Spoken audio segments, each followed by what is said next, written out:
The lockdown is showing no signs of letting up. The police are now issuing fines to those breaching restrictions. Many have expressed confusion as to what is and what isn't permitted. Well, in a bid to clear things up, the police have issued a new set of guidelines detailing what people can and can't do, with some surprising allowances. And Alice Beer joins us now to explain. Oh, my goodness me, look, it's beautiful. Did you say I look beautiful? Well, you always look beautiful, but the garden looks lovely as well. Everything that's happening there looks gorgeous. I'm actually getting burnt, so can we rush through? Yes, yes. OK. So let's start with the new guidelines. How come these have happened? Well, I think they're very welcome, because what happened was when the first lockdown happened 3 weeks ago, these rules came in and it was so alien to us. We couldn't really get our heads around it. And some people were feigning ignorance and flouting the rules, and other people were genuinely ignorant and going out and going about their business thinking they were OK, and they weren't. And the police had to enforce this. Now, they've never enforced social distancing before, so all new to them. And of course, all this confusion and lack of clarity led to confrontation and situations which are not ideal. So I'm really glad that we've had sort of a little bit more detail, a little bit more meat on the bones. And we've now got a 3-page document coming from the National Police Chiefs Council to give clarity to police officers under what circumstances they should be stopping people and what circumstances they should be allowing people to get on with their lives. And it's also good clarity for us to understand what is and what isn't allowed. So let's go through a few of them now. So the first one we're going to talk about is, can you drive to the countryside for a walk? Allowed, not allowed? Well, at first not allowed, now allowed, but it has to be in proportion to what you're going to do. So you couldn't drive, for example, for an hour and then go for a half-an-hour walk. It's got to be a short drive to take you out of the inner city into a nice place where you can get some fresh air or do your exercise, and then you walk. But it has to be in proportion to what you're about to do. So no 3-hour drives for a half-an-hour picnic. That's not allowed. Can you stop then in that case when you're out for your walk? Can you stop? Can you have lunch? Can you have a sit down? Well, that was the thing, wasn't it? The bench was not allowed at first. You could not stop and rest. Now they've realised that it is reasonable to say to people, yes, you can stop and rest when you're doing your exercise. You can, when you're on your walk, stop and have your lunch. But again, proportion and reasonability is the rationale behind this.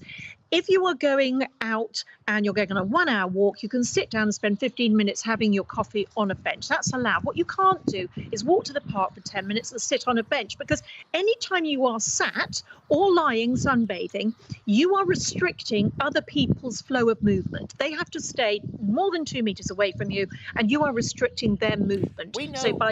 We know someone quite close to us here who over the weekend bought a coffee and a newspaper and some banana bread on their walk, and then sat on a bench and was moved on by the police because it wasn't seen as an essential stop, although he was actually sort of resting during a walk and eating banana bread, which is healthy. Well, my question is why he didn't bake that banana bread himself, actually. But no, I can see why that's not reasonable. If you're sitting on a bench on a path and people can't pass by you at a safe distance, then it's unreasonable. We all have to allow interpretation of these rules.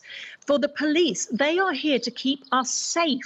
We need to keep others safe. We need to keep ourselves safe. So we mustn't be selfish about this. And if you're, by sitting and eating your banana bread and drinking your coffee, you are restricting the flow of other people safely around you, then that's quite right to move you on. Well, we agree. What about exercise? Can you exercise more than once a day? Yes, and I think this has been relaxed too. First of all, you can go out once and you can just do the one lot of exercise. And elderly people, they might want to take 2 short walks, or you might find for your mental well-being, you want a short walk in the morning and a slightly longer walk in the afternoon. So it is relaxed. Again, be reasonable. You're not allowed to go out and do a marathon and then go out and, and sit outside on a park bench. Be reasonable. Yes, you can take 2 forms of exercise a day. Can you move between households? Yes, this is really important to people understand. If you've got children and they're split between two households, two separated parents, yes, they can move, and it's really important they do move between the two. And vitally, we've seen domestic violence, domestic abuse statistics rise horrendously in this lockdown time. And it is really important that if you're in danger, or if you're in an argument, or if things have escalated in your house, you can move to another household. You can go to a friend's. You can't just pop round for an hour and have a moan over a cup of coffee about how irritating your partner is being over the dishwasher. This is for serious circumstances when you need to cool down for a matter of days. You need to take the heat out of a situation. You need to go away for your safety. So this is really important. Yes, you can, but do not abuse it. This is for people who really, really need it at this time.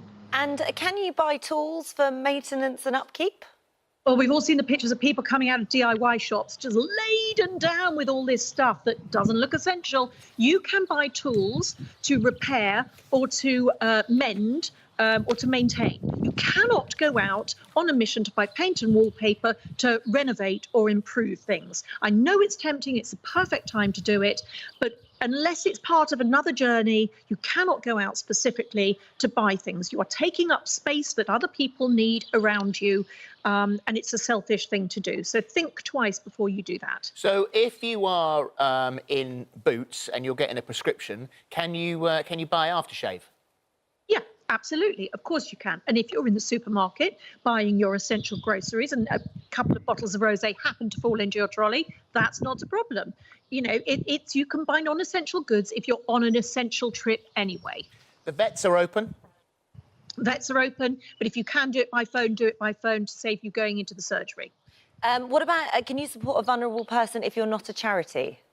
Yes, you can, and yes, you must. This is really, really important. There are still elderly people undergoing food or experiencing food insecurity because of problems with supermarket deliveries. It is important we identify and help the people around us. So yes, you can deliver to neighbours. Can you still fly? 95% of flights are shut down. But you could if you wanted, but the FCO say absolutely essential travel only. And don't forget that if you're caught doing any of these things, it's a £30 fine. Then that goes up to £60 if you don't pay it within 2 days. OK, Alex, thank you very much. Indeed. Enjoy the sunshine.